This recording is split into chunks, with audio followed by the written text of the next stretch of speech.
get high. Pass me the chronic. See, I just wanna get high. Pass me the chronic. Now I just wanna get high. Pass me the chronic. I just wanna get high. Pass me the chronic. Yo, now I just wanna get high. Pass me the chronic. I just wanna get high. Pass me the chronic. I just wanna get high. Pass me the chronic. Are you guys having a good time? Are you still alive out there since it's post 420? No? Well, good. That means you're high, and we like to hear that. How many of you guys love hash? Yeah! I love hash too. Wanna hit the blunt? Do you wanna hit the gas? Hit the blunt, man. Hit the blunt one more time, yo. Hit the blunt one more time. Yeah. Hey, oh no, that's enough, baby. That's enough. Because he about to spaz now. Look, he high already. Look, he crying. Hey, as president, we all gonna get high. 24/7. Yeah, we're gonna start 24/7, 420, no problem. Who wanna be high? President high. High! I used to love when I would travel to other states, other countries, things like that, and people would ask you where you're from, and you would say, oh, I'm from Colorado. And they would say, oh, the mountains, the snow, the skiing, that's so beautiful. And I would say, yes, it is. And now anywhere I go, you say you're from Colorado, and they say, oh, that weed, how's that going for you? When I grew up here, Pueblo was on all those top lists as one of the best places to raise a family in the country. But it was now just included as one of the top worst cities to live in America. It's sad to watch my state become known as the drug state.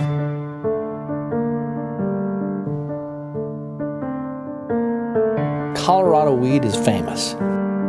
The most concerning age group is going to be this one that's growing up right now, and once they become teenagers and they've only known this legalization era, and it's fed to them like it's normal, it's no big deal, it's nothing, and it's a huge deal.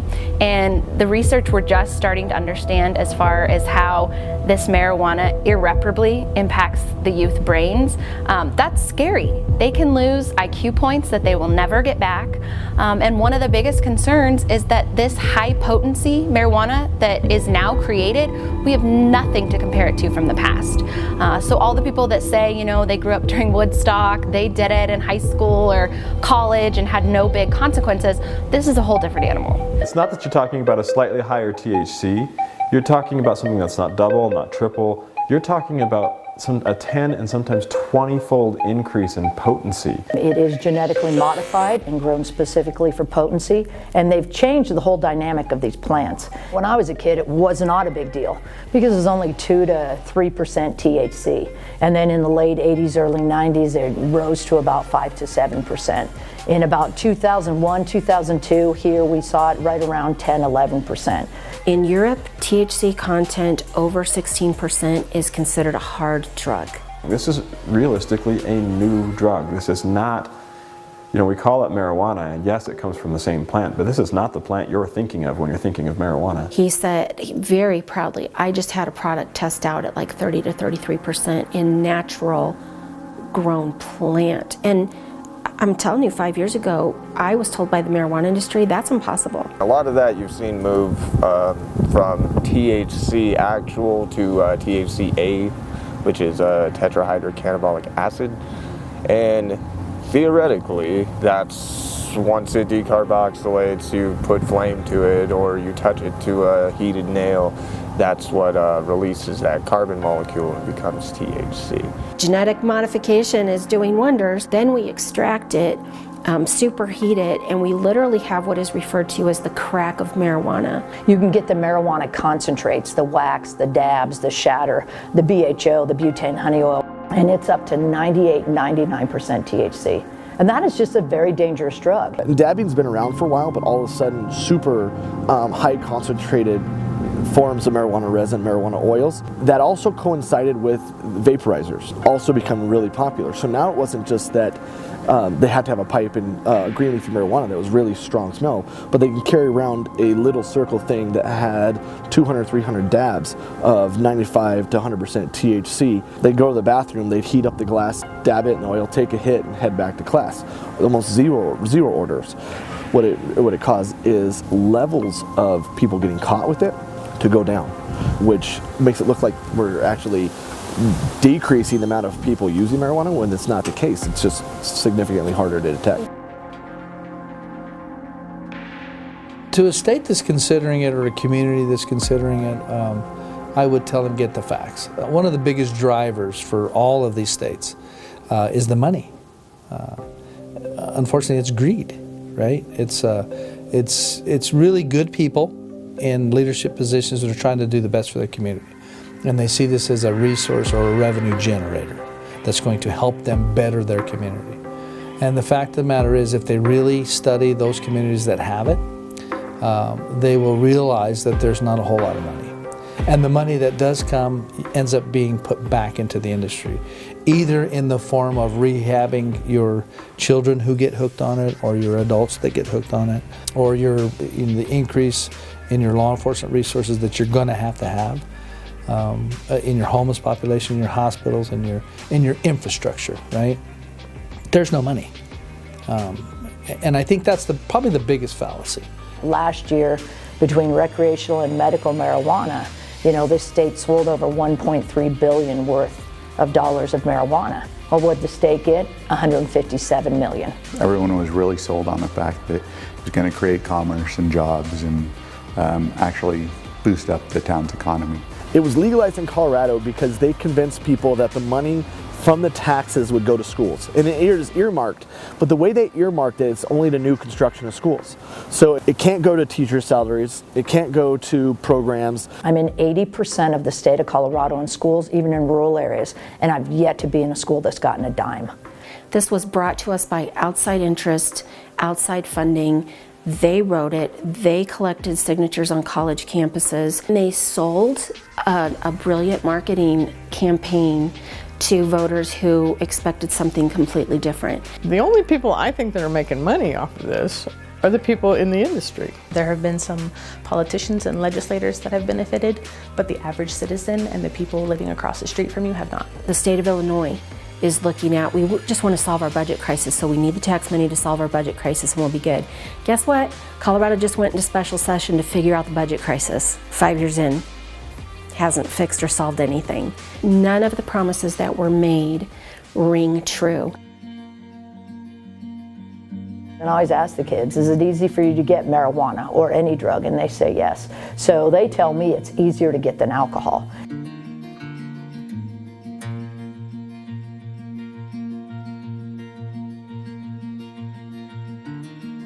The industry said if you legalize it, you can keep it out of the hands of youths. That has not been the case. It's a community issue, it's a national issue, and our children are hurting, and they're being literally, it's like the Pied Piper, they're being led astray right under our noses. And I think it's important to put a face to it. I think it's important to tell the truth. I think it's important to put it out there and be transparent and say, let's talk about this. And so that's my hope. If you say yes to legalization of marijuana, then you say yes to more and future users, and those users are the youth of your community. The industry can't survive unless you create more users. Oh, if you legalize it, we can regulate it. That'll get rid of the black market, and also will never get into the hands of kids. Well, I've had kids tell me you can walk right into some of these marijuana dispensaries, and especially the medical dispensaries that are not regulated by this state, and they get whatever they want out of the back door. I promise you that the kids are using it. They're telling us in the emergency department that they're using it readily. We are 55% higher than the national average currently. Colorado's still #1 in the nation for youth 12 to 17 years old, which we had never been before legalization occurred. Anytime you increase accessibility, availability of any substance, and then they've convinced, and the data proves this out, they've convinced the youth that it's safer than alcohol, that it's not harmful. I hear all the time, oh, but it's not heroin and no one's dying from pot. I'm like, really? that's the only option we have for our kids. It's heroin or pot. How about a drug-free childhood, and so kids develop their brains normally? The other kids that get it, going, why would an adult ever do this to us? Why can't we change the law? I just saw a study the other day that's up amongst youths of color, which was one of the reasons that they said they wanted to legalize it, because too many youths of color, minorities, were getting arrested for marijuana. Well, guess what? It's going up now, and it's legal. So absolutely nothing of what the marketing strategy, which was ingenious, quite frankly, none of their marketing strategy myths have come to fruition. There's more marijuana dispensaries in Denver than there are Starbucks. All the pot shops, for the most part, are in low-income neighborhoods. They haven't put the shops in the places that are nicer to live in. So if you go up to Highlands Ranch or Lone Tree, Colorado, which are the more affluent areas, there's not a single marijuana shop there. And what we'll see is a further divide in the social classes, is because they will put more and more substances in poor communities. Marijuana and liquor stores increases the amount of people that are left in that cycle of poverty, and it will have a further divide amongst poverty, and it will continue to divide amongst classes.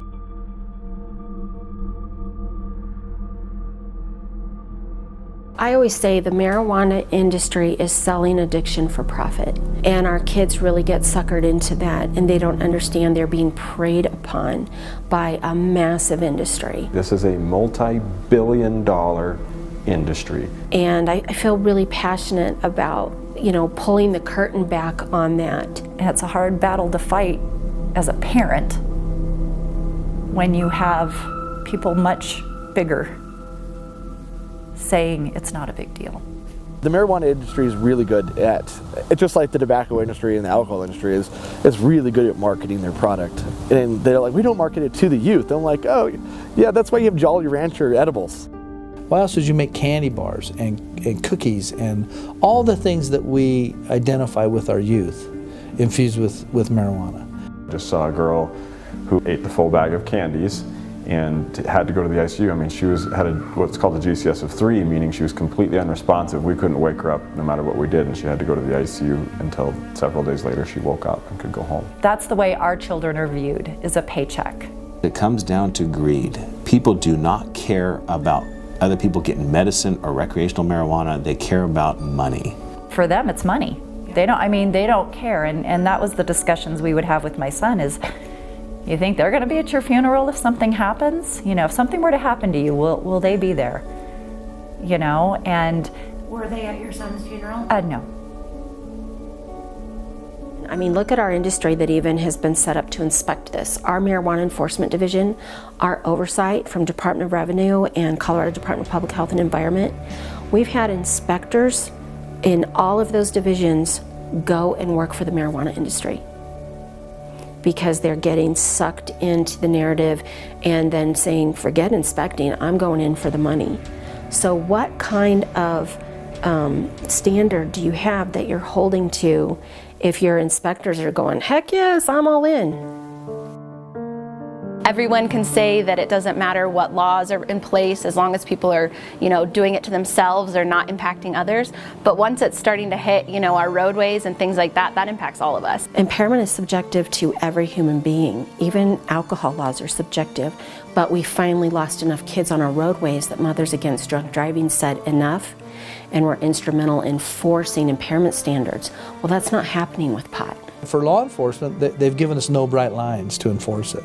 So we are yet to have an instrument that measures intoxication.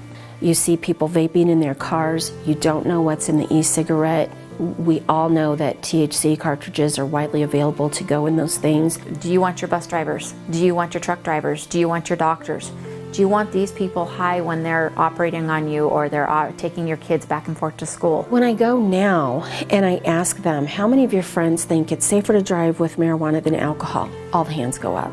And I don't care if I'm talking to freshmen, juniors, seniors, sophomore, whatever they are, hands go up. When I see those numbers increasing and the number of drivers that were positive for marijuana involved in these traffic fatalities increased 66% just since legalization occurred in Colorado, that's definitely something of note that I pay attention to. our law enforcement officers are completely overwhelmed. I was speaking last Friday to our district attorney, and he said the only thing that legal pot has brought Colorado Springs is homicide. And he told me of case after case after case that he has worked on lately where it's a homicide case and individuals were killed because of fights over pot. And it's legal. Doctors and ERs can tell you the true impact of how they're just overwhelmed with it. Talk to any of our EMTs or EMS. They're just inundated with the calls. They're told not to speak out or they're going to lose their job. I don't have a thing to gain by speaking out. The popular thing right now is to say marijuana is not harmless and we should legalize it. That's going to do nothing but help people. But that flies in the face of the evidence that we have right now, whether from a medical standpoint or a social legal standpoint. It is not going to be this panacea of cure-all that is being advertised across the country and really across the world right now. There's no other substance that you can do recreationally that is also a medicine. If it's a medicine and it needs to be taken over and handled by pharmacies like a medicine. Where you get a prescription, you go to a pharmacy, they give you a pill and prescribed doses, and they do those things. If it's recreational, it's recreational. But you're sending a really poor message to kids that it's really good for them because it's a medicine that they can use recreationally, and that's confusing. Part of the problem, the industry uses the word cannabis or marijuana interchangeably. So they talk about how wonderful cannabis is, it's so healthy. And the healthy part they're talking about is CBD. They're not talking about THC. So CBD, which is non-psychoactive, there are some studies showing there is some benefit. Still, it's pretty anecdotal. There are not really good, well-designed long-term studies on any of these things for anything. For those legislators who are considering allowing CBD oil for children with seizures, there is so much that's missing in that narrative. And let me just start by saying there are products that are undergoing clinical trials with GW Pharmaceuticals in the U.S. To gain FDA approval for a pharmaceutical grade product that would withstand clinical trials. What we currently are doing in Colorado is not that. They are, again, artisanal products made by individuals who are not doctors, who are not pharmacists, who are not toxicologists. They're people who are in the marijuana industry. So I think the jury is still out. My guess is that we'll further be able to define a specific subset of patients for whom it's beneficial. But there's likely another subset who's probably going to be made worse. If you look at Children's Hospital Colorado website on how effective are cannabis-based products for seizures, they are showing still that EKGs are not showing a reduction in seizures like we're hearing publicized. Some children respond to it, some children don't. This seizure disorder, Dravet syndrome, kids have a tendency, their brain routes around whatever medication they're taking, so it's effective for a little while and then not. I think some people truly believe that it's going to help them. And this is what the industry does. And just always remember, a lot of things have changed, but one thing remains. Cannabis heals all wounded. And you are not alone. Self-medicating is not the solution, and we've known that for hundreds of years. Why are we looking the other way and saying, oh, well, they have mental health issues, so they're self-medicating? They go into the marijuana shops, and the marijuana shop employee is telling them to stop their medications and giving them the THC, and they come in with a little paper that says how much they should use and how often they should use it. It looks an awful lot like a prescription, and that they were told to stop taking their other medications. What I see that's scarier to me is parents self-medicating their kids with ADHD and ADD. Because it decreases those things, they give their kids marijuana. With PTSD, there isn't any research out there that shows it's beneficial. We would have people come in treating their diabetes with marijuana, treating, just you name it, people were treating it with marijuana and stopping their normal medications until they wound up in the emergency department to see us. We were testing on human subjects and just making these decisions on the fly. Really, science should drive this. This is a health and safety issue. It is not a political issue. Even at the risk of people giving me death threats, people telling me that I just was uninformed or hadn't read the literature. I spend the majority of my time doing this, and it's because I care about my patients. If you want to talk about cancer, There has been shown to be some studies that show it might have some anti-inflammatory or anti-tumor properties, but those are only in vitro studies. There's nothing in vivo that shows a benefit. It's so much so that the FDA recently came out and asked companies to stop advertising that because there's no literature to support that at all. And they've told them that they're no longer allowed to advertise something for which there's no actual research in. But you're only going to get these people to agree about marijuana as medicine. You're only going to get these people to agree about marijuana as medicine. The coalition of senior citizens, of housewives and professionals and doctors and lawyers and nurses. Mm-hmm. You know, politics is illusions. Right. Shadows on the wall. It's pictures, it's photos, it's AP wire. Right. And so I've not created an illusion, but I've articulated what marijuana, I've changed the face from a long hair hippie to Hazel Rogers. Do it for 3.5 years and get away with it.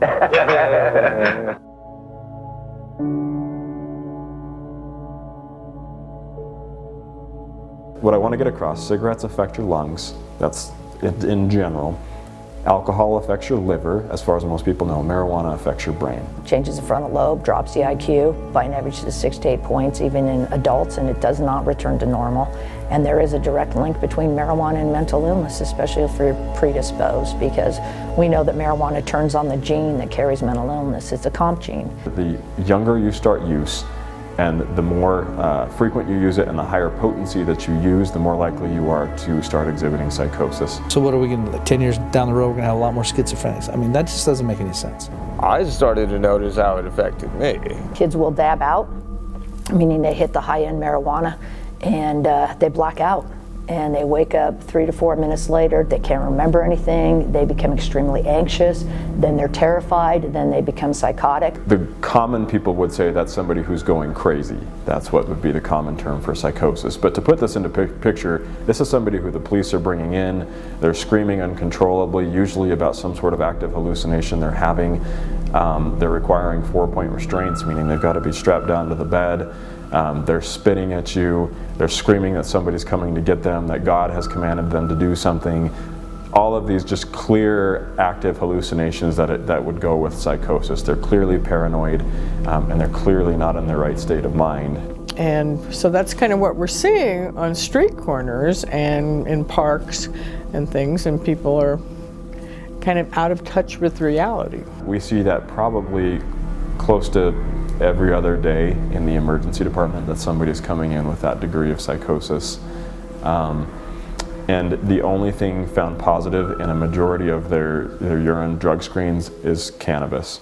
I see addiction as a disorder of the learning and memory part of the brain. It's affecting the part of the brain where we learn to do everything. So everything we learn creates dopamine release in our brain, in the nucleus accumbens, which then reinforces memory about that, and then it gets hardwired into our brain. And we have this pathway on purpose because it helps us remember to eat, to procreate. I mean, it helps us to remember important things. And there is always this release of dopamine. Well, what happens is the addictive drugs work in the same pathway, only they cause an even more significant release of dopamine. And then they basically then hijack that part of the brain. Not everybody that drinks a beer becomes an alcoholic, but the more people that drink, the more alcoholics there will be. And the same thing with marijuana is not everybody smokes marijuana becomes addictive, but the more people you introduce to marijuana will lead to more people that become addicted to it, both physically and chemically. And that's what I saw when it did become legalized. I mean, I understand that it's difficult to make it in America today, it really is, but it's certainly even more difficult when you have an addiction and people are addicted to pot. I mean, I see it. And I don't see how people think that that can't happen. The great lie of the marijuana industry is that marijuana is not addictive.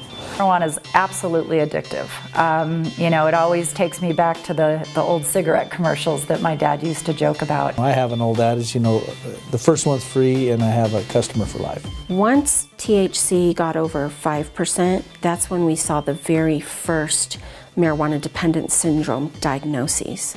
It's actually in the DSM-5. People will say it's not addictive, and the medical industry doesn't respond to that much because they're like, it's in the DSM-5, of course it's addictive, we know that it is. We discovered that there is a true withdrawal syndrome with marijuana. And the symptoms are basically anxiety, irritability, can't focus, can't concentrate, can't sleep, and this is where people get violent. They get very irritable because they don't have this substance that they've been addicted to. We know that 1 in 4 youth get addicted. Now, if we were able to determine who that one was, that would help us. But what they're doing with the money, if you really follow the money in Colorado, they're utilizing a lot of the money for drug rehab programs. So we're just perpetuating this. So we legalize marijuana, and then we take our tax dollars that we're making off of marijuana to set up rehab facilities to get people off marijuana. It's like a gerbil wheel. Well, at the pregnancy center, we see women who are coming in early pregnancy. When we ask them if they use drugs, majority of them will tell us no, until we ask them, well, that includes marijuana. They're like, oh, well, yeah, I do marijuana. And they'll be like, oh, yeah, my doctor told me, or I hear it's good for nausea, or whatever. And so when we educate them and try to tell them about the effects on the baby, there's been some research showing that when a mother smokes marijuana while she is pregnant, that baby is born with more opioid receptors than a child whose mother didn't smoke. If your mother was pregnant and using, then your brain is primed. And if you, as an adolescent, choose to use it, it's like hardwired in right away. It attaches to the fat cells, so when you start breastfeeding, that's going to still affect the child. And we encourage them to talk to their doctor about a treatment plan so that if they get to the hospital and it shows that they've had drug use or issues like that at delivery, that they will have less of a chance of having their child taken away. And which is still a reality in Pueblo, in Colorado. Even though marijuana is legal, they can still have their children taken away as a result of that drug use. Marijuana is safer than alcohol. It's not as bad for you as alcohol. One of the things that was told to us is that when people have the choice between marijuana and alcohol, they're going to start going to marijuana because it's a natural substance, it's not as addictive as alcohol, and that use of alcohol will go down. Well, we have not found that to be the case in Colorado. We have some statistics in our report that show since legalization, Colorado's consumption of alcohol has actually increased each year. And there was a report that came out nationally a few months ago that said that Colorado was the #1 consumer for all drug substances in the nation. Colorado. I think it truly is a gateway drug. And there's lots of research supporting that. I don't know why the industry wants to fight that. And then they'll say, well, tobacco is a gateway drug. And I say, absolutely, tobacco is a gateway drug. Alcohol is a gateway drug. It depends on whatever drug they use first. And the kids are tending to use marijuana first, more than tobacco, because we have done a really good job with education decreasing tobacco use. One drug leads to another drug that leads to another drug, and before you know it, you're trying crap that you should not be trying. I think it really boils down to a psychological predisposition to abuse. And if you will abuse one, there's a strong chance you'll abuse another or anything that's, easier to get a hold of. As you're starting with kids that are 14 years old and they're smoking the strongest marijuana that you can have. It's pure THC. There's nothing stronger. So what I see is kids start using Coricidin, they start using over-the-counter medication to enhance the highs. So marijuana in itself is already hallucinogen. If you take Coricidin with it, it makes it almost like LSD. Well, for the first time in my last year as a police officer, all of a sudden LSD is huge in schools again. If from coming from zero, never hearing kids talk about LSD, to all of a sudden I arrested a kid who was selling LSD and everybody's talking about doing LSD. So all of a sudden you have this drug that was not there at all to being everywhere.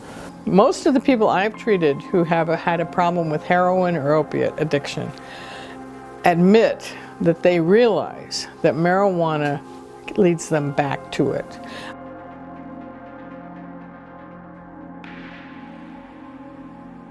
I've even had patients say they're really sad that they have to live in Colorado. I mean, they love Colorado. They don't want to leave Colorado, but there's dispensaries on every corner, and so their risk of relapse is very high, because if they smoke marijuana, they're going to be right back to using opiates.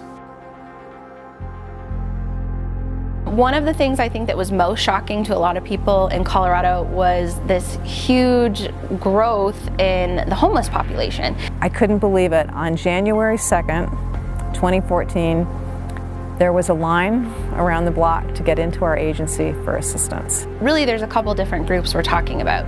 We have the homeless that are these chronically homeless individuals, whether it be for mental, financial, whatever reasons, and they can't get a job, they can't get a place to live. After legalization, we also saw this group that we more refer to as this transients or travelers. We now refer to them as marijuana immigrants. Some like the term and claim it, some don't. But you will ask people what brought you to Colorado, because they go straight to social services to get food stamps and get medical and all that. And they say, I came here to smoke pot. There's no shame in it because it's legal here. So they're very proud of it and feel like they're a part of something awesome and wonderful. And honestly, we just don't have enough housing for people. The people who are kind of at the bottom of the barrel in terms of resources now have even less. And it's just a very different group that's come in, very entitled, very difficult to work with. We've had to actually close down our supportive service center because I couldn't keep my staff safe anymore. And that just really breaks my heart. There's been about a 100-time increase in the amount of transients that were here. And they didn't have resources, they didn't have family, they didn't have support, but they came to either smoke weed, grow weed, or just be able to use it. They were here to use legal marijuana, and they had no intention of getting a job. Our motels in Pueblo are full.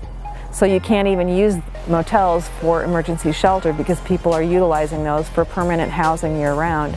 So you have kids that are living with parents that smoke a lot of pot in very small spaces. So it's changed what we've been able to do for the people who need us the most. The black market itself is here and thriving, because basically what they're doing is that they're hiding in plain sight. So we have a community that has invited the industry here through their leadership, and so black market people from outside the state have come here to set up shop and grow marijuana, whether it be legally or illegally, for the sole purpose of diverting it out of state. If you're going to control, tax, and regulate a substance, you don't do two things to control it. Number one, you don't simultaneously allow home grows. The home grow becomes the black market. Because if you want people to go to a regulated location and use their ID and purchase and contribute to the tax coffers, you totally undercut that whole system by allowing home grow. We've also had all manner of international cartels move here, take over our gated communities, buy houses outright for cash, and set up mass grow operations in those homes. Humboldt County has some of the highest violent crime rates in California. And it has to do with organized crime. And this is the little, the dark secret about marijuana. We've had East Coast crime families coming here. We've had Mexican mafia. We've had Asian gangs coming here, international gangs come here, buying property, leasing properties, and then growing marijuana so they can supply their suppliers on the East Coast, send it overseas. It's a huge deal. So people don't believe this myth that just because it's legalized that it's not going to become criminal anymore.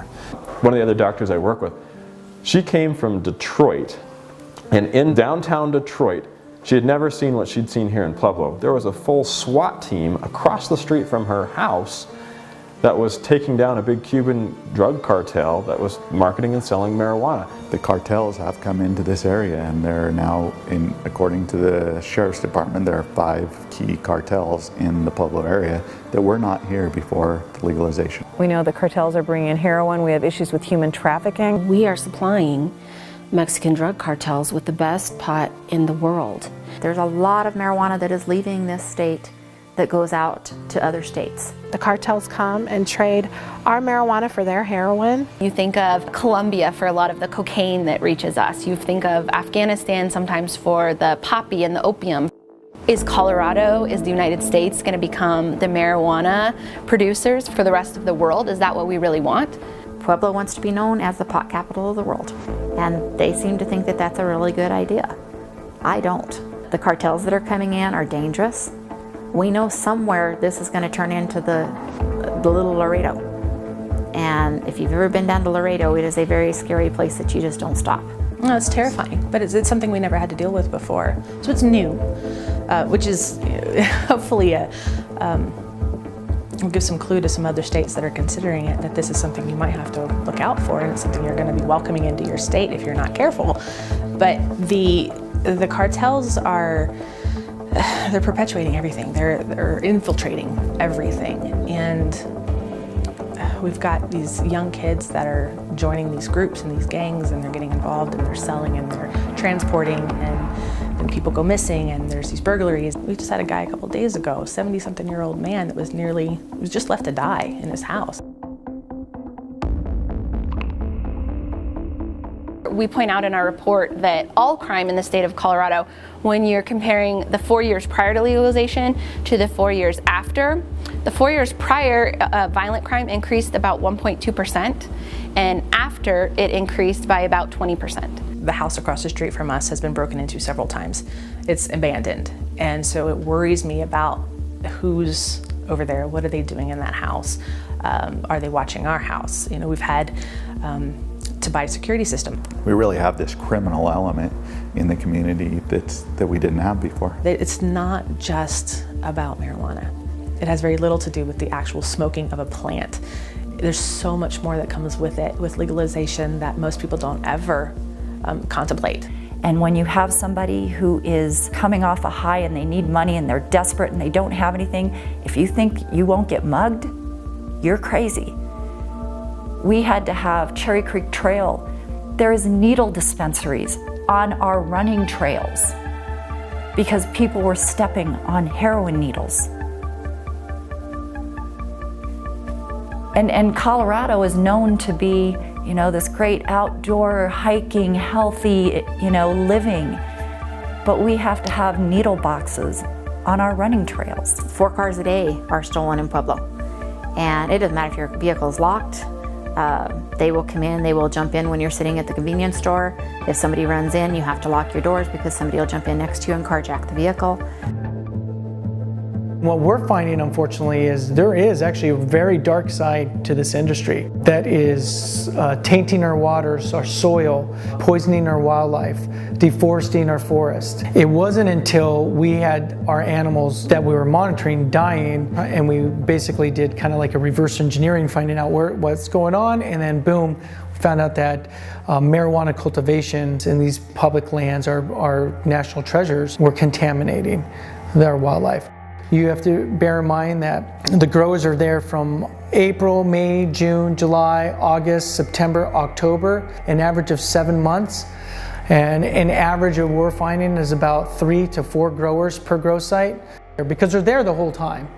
Now you take that site that's been there 6, 7 years, 4 people, 7 months. And now you're looking at years of living in one area. And when that campsite gets full of excrement nearby and food and trash, they'll move to another campsite. But that stays in place. There has not been one trespass grow where I've seen people clean up after themselves. And that's not my personal opinion, that's our scientific data. Now, the plot, you're in the forest, and you have a lot of timber, big trees, but those big trees are going to shade your marijuana plants. So what happens? Deforestation, so cutting these trees down, opening it up next to rivers and creeks. And so now you have a plant that is water thirsty. So now you have to irrigate it, which means dewatering creeks, pulling water away from salmon, pulling water away from cattle grazers out there and ranchers. About 50% of the waterways we've monitored have been positive for pesticide. When I say pesticides, it's a general category. When I say pesticides, I'm talking about fungicides, rodenticides, insecticides, molluscicides, herbicides, all of these these are all different layers, all compiled in what I'm just giving you a general category. Because they're growing out in the hills that aren't designed, you know, to be farms. And then as soon as it rains, it pushes all of that soil amendments, all that perlite, everything that's in those soils into the creeks, which goes into the streams, which goes into the rivers and push out to the ocean. They state upwards of 13,000 unpermitted grows within the county of Humboldt alone. Even if we say only 10% of those have the same snapshot, that's still 1,000 plus grows that have that footprint within one county of over 50 counties in California. The days of going out on my federal public lands alone are gone. I'm going to get in a world of trouble by running into an armed grower and getting killed out here. And that's what I decided not to take that risk. Our team now has to be accompanied by law enforcement to go in, to go collect scientific data on our public lands. What I don't want to have happen is researchers and scientists that are going to say, we told you so. Money is money, but water and land and these species on this earth, they're unique. And if we blink them out, we can't recuperate from it sometimes, or it's going to cost us whatever dollar you gain, it's going to cost us tenfold more to regain for the loss of natural resources. They're damming up our creeks, they're building reservoirs, they're utilizing fertilizers and chemicals to make a better product in their minds. The marijuana here is dirty. It is contaminated with pesticides, mold, fungus, bacteria, E. coli, salmonella. They're destroying it on a daily basis here. Well, they're trying to grow it so fast in this heated, humid environment. Of course, mold and spores are going to be all over it. The marijuana in this state, and even in Washington State and Oregon and California, found the same thing. The marijuana is highly contaminated today because of the way that they're growing it. Real estate prices are up, houses sell quickly, but yet there's no housing for those that can't afford it. So we're kind of gentrifying a little bit. A lot of the farm ground's being bought up, a lot of the housing's being bought up to grow the marijuana in. They're buying a bunch of houses, they're using the whole house for grows, then they're shipping that out of state. You have a bunch of parents growing inside their house. They can have unlimited dry product. From a law enforcement perspective, there's almost zero way to regulate it. And you can't regulate that. That's somebody's house. And so it becomes an issue. We only know about it when there's these huge busts with 200, 300, 400 plants. That actually then ruins the entire neighborhood. You now no longer have your kids out there playing in the street because you're worried about the clientele that's coming by. I don't ever remember finding a hypodermic needle when I was a kid at a playground, hiking, walking around in parks or in areas within the town I grew up in. Our youngest, at 3 years of age, discovered a hypodermic needle in the park that she plays in. Luckily, she didn't interact with it, saw it, I removed her from that situation. But to then say afterwards, I am going to now teach my child what is a hypodermic needle. This is something that I would expect, like maybe somebody in a war-torn country to say, don't touch that, that could be a landmine. Don't touch that, that could be a booby trap in a war-torn country. Now I'm teaching my child to avoid hypodermic needles. That is concerning to me. Is that something that we're comfortable with as a society? I hope not. I'm not comfortable with that. So this is a place that was busted twice as a grow site. The first time it was Cuban nationals who were growing it in this house and taking it to Florida to sell. And there were 3 industrial air conditioners that were visible. Oh, and there were these huge industrial vents coming out of the windows in the basement. And we wondered, why would somebody need all that? So clearly, there's something going on here. Well, finally, I come home one day and there are police cars everywhere. And I said, oh my God, what are you doing? Well, they're waiting on a warrant. They're going to bust the place. And the way they decided to bust it was the electricity company came out to read the meter and found that they bypassed the meter. And of course, that caused them to call the police because these people were stealing electricity. And so the police came out here. But now it's trash, and who's going to do anything about it? And what's kind of sad is it was a really lovely older couple who lived here for many, many years, and then they both died. And of course, then the house goes on the market. That's a water pump. and then they attach the hose. They obviously put the water pump in the bush here to conceal it. There's the pump, and you follow it down, and they were bringing in the water from the back here. You can come across stories like this everywhere across Colorado. Yeah. I mean, here, DEA SWAT team showing up at this house. It's like your neighbors are cartels. Yeah, right.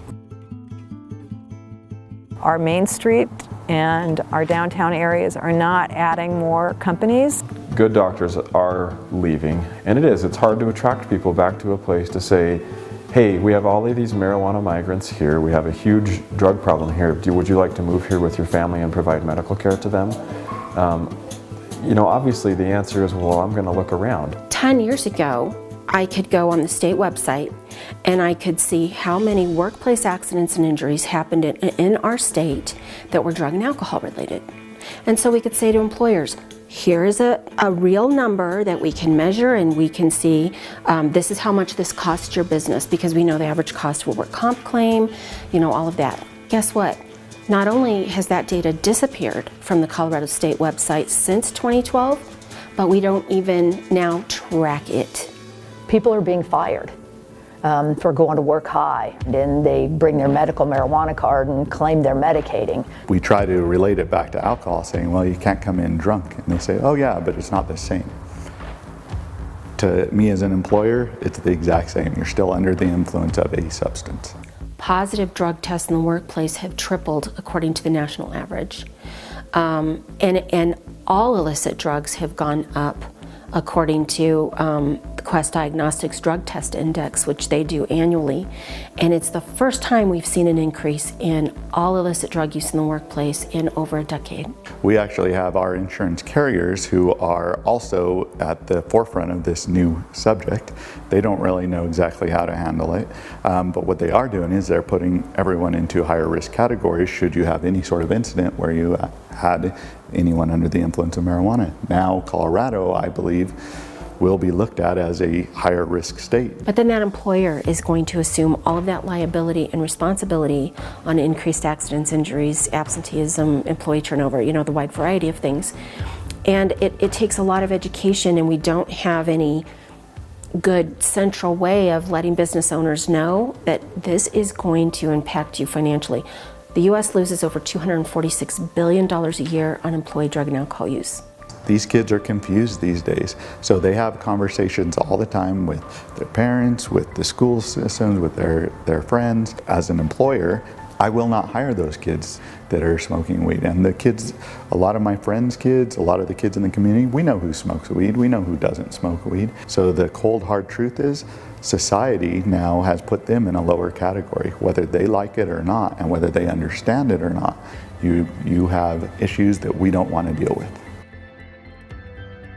Well, our governor is always speaking out about marijuana. He says, oh, it's a social experiment. He kind of chuckles, and he never really comes out against it.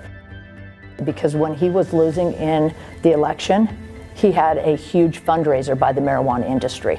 Made millions of dollars. You can just Google it. Politicians willing to throw away lives for money. Literally, the youth, the citizens of Colorado and all the other legalized states are being experimented on.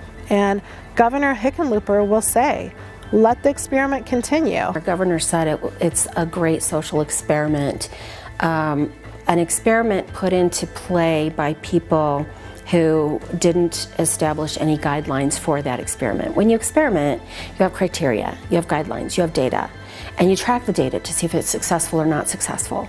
And we continue to get from our governor's office, well, we can't tell you the cost, we don't know. We're figuring this out as we go, as people and their lives are really impacted by it. The studies are very clear.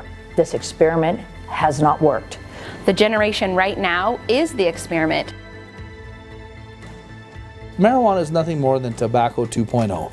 If you want to know what's going to happen with the marijuana industry in the United States, go back and look at tobacco at the turn of the century. From the turn of the century to the 80s. Almost no one smokes anymore because of the education that has come out. If we just had that before this happened. Do the research yourself. Don't trust me. Do the research yourself. Independent research, look at it. We can't just throw a bunch of volunteer people at a project and give them an hour a year or a semester and then say, well, that prevention failed. The biggest way to prevent is education. The numbers dropped and dropped and dropped in 20 years of prevention, and now they're on the increase. Is that the direction that we want to go in? We lost the war on drugs, so let's legalize it. Well, we haven't lost the war on murder, right? We haven't eradicated murder, but it's still illegal, right? That's just a silly argument.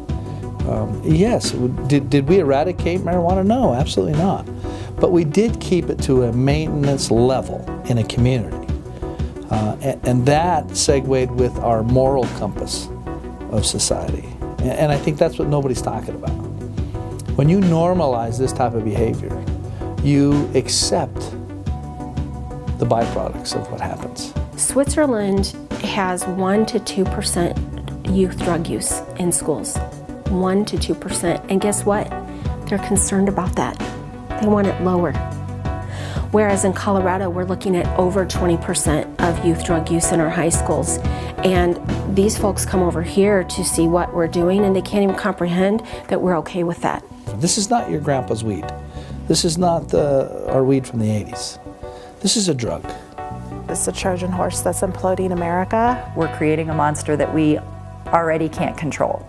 It will weaken our nation, weaken our workforce, weaken our students, our educational system, our ability to move forward and be on the world stage.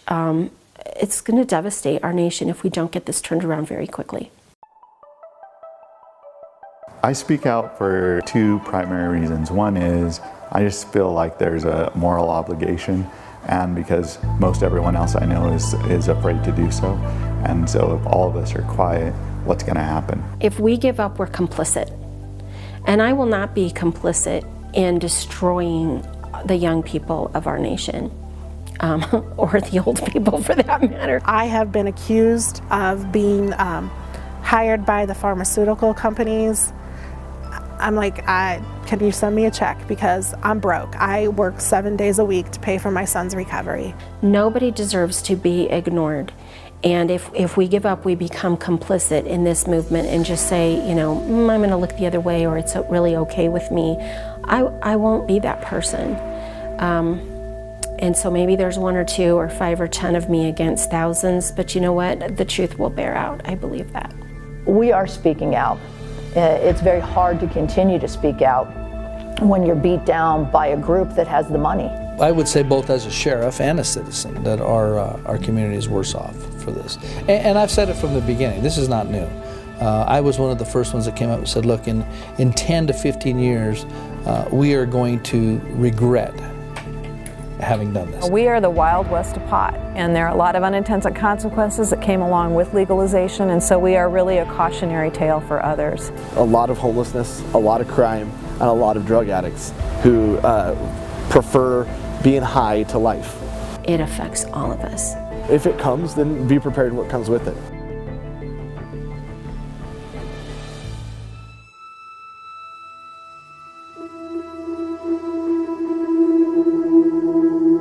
Thank